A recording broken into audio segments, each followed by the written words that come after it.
ইসলামের বিরুদ্ধে আপত্তি করা হয় যে তিনি কোরআনের ভুল ধরতে এসেছেন নাকি। এর উত্তর কি? আমি মোনা সাহেবকে এটিও বলে দিচ্ছি যে আমাদের হাতে ৫-৬ মিনিট সময় আছে, আপনি সংক্ষেপে বলুন। জি, আমাদের বেশি সময় লাগে না, আচ্ছা। আমরা ৫ মিনিটের কম সময় শেষ করবো ইনশাআল্লাহ। প্রথমত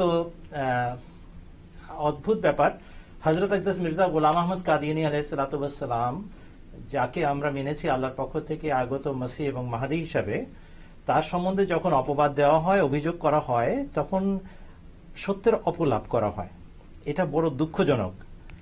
এক সত্যবাদী এসেছেন, তার সাথে যদি কোনো রকমের মোকাবেলা করতে হয়, আপনার কাছে যদি সত্য থাকে সেটা বলার আপনার অবশ্যই অধিকার আছে, কিন্তু জেনে শুনে এমনভাবে জিনিসটাকে উপস্থাপন করছেন যে আপনিও জানেন যা আপনি বলছেন সেটা মোটেও উদ্দেশ্য নয় এই কথা লেখার। এরকম মিথ্যাচার, এরকম সত্যের অপলাপ দিয়ে সত্যকে আপনারা প্রতিহত করবেন যারাই আপত্তি করেন, এটা জীবনে বাস্তবায়িত হবে না। এটা প্রথম কথা জেনে রাখা দরকার। হযরত মির্জা গোলাম আহমদ কাদিনী আলাইহিস সালাম এসেছেন আমাদেরকে কোরআন শরীফের সঠিক শিক্ষা শেখানোর জন্য, স্মরণ করানোর জন্য।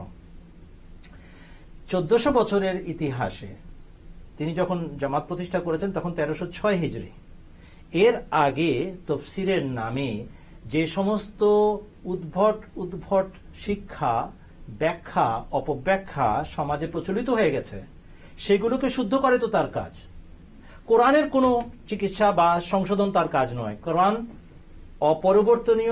অপরিবর্তনীয়, অলঙ্ঘনীয়, কিয়ামত পর্যন্ত এটা শিরোধার্য।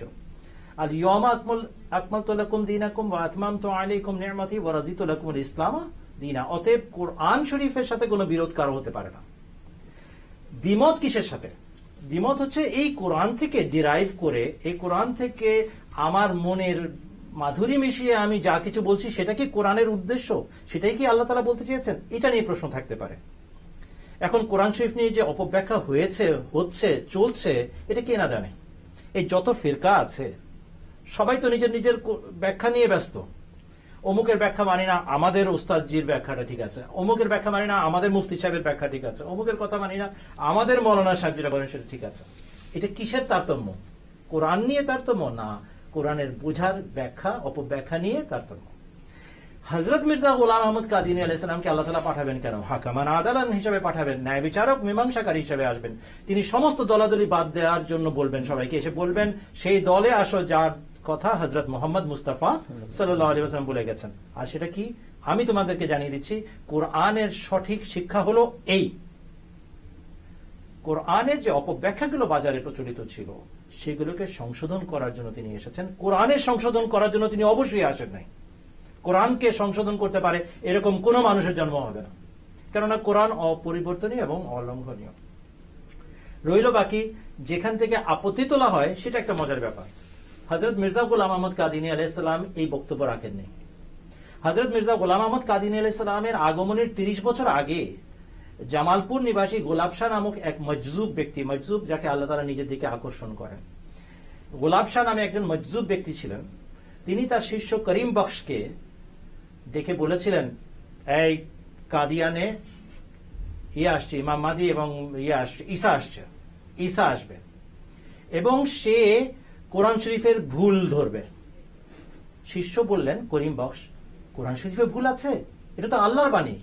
বলে, কোরআন শরীফে ভুল নাই, কোরআনের তাফসীরের মধ্যে ভুল আছে।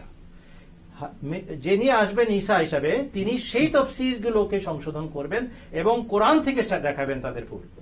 মোল্লা মুলবিরা, হুজুররা তার কোরআন থেকে দেখানো ব্যাখ্যা এবং বিশ্লেষণের বিরোধিতা করবে। বলছেন তিনি ঈসা কাদিয়ানে আসছেন। ওই ভদ্রলোক বলেন, কাদিয়ান তো আমার জানা মতে লুধিয়ানার মাত্র ৩ ক্রোশ দূরে একটি গ্রামের নাম। তো এই কোথায় ঈসা আসলো? এখানে ঈসা কোথায় আসলো?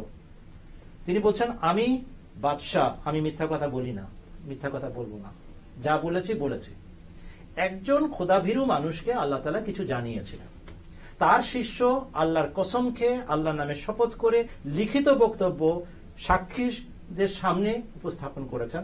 হযরত মির্জা গোলাম আহমদ কাদিনী আলাইহিস সালাম তার নিজের সত্যতার প্রমাণ হিসাবে ইজালায়ে অহামে এই ঘটনা লিপিবদ্ধ করেছেন যে এরকম একজন মজজুব ব্যক্তি যিনি ৩০ বছর আগে গত হয়েছেন, তিনি আমার বিষয়ে এই ভবিষ্যৎবাণী করেছেন এই ব্যক্তি জানতো না যে গুরদাসপুরে একটা কাদিয়ান নামক গ্রাম আছে। উনি মনে করেছেন লুধিয়ানার কাছে কাদিয়ান গ্রামে আসবেন।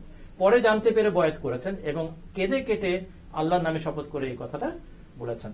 কোথায় এই ঘটনার বর্ণনা আর কোথায় হযরত মির্জা গোলাম আহমদ কাদিয়ানী আলাইহিস সালাতু ওয়াস সালামের অবস্থান? কোরআন শরীফকে প্রতিষ্ঠা করার জন্য তিনি এসেছেন, কোরআন শরীফের ভুল ধারার জন্য তিনি আসেননি। হ্যাঁ, অপব্যাখ্যাগুলো দূর করার জন্য তিনি অবশ্যই এসেছেন।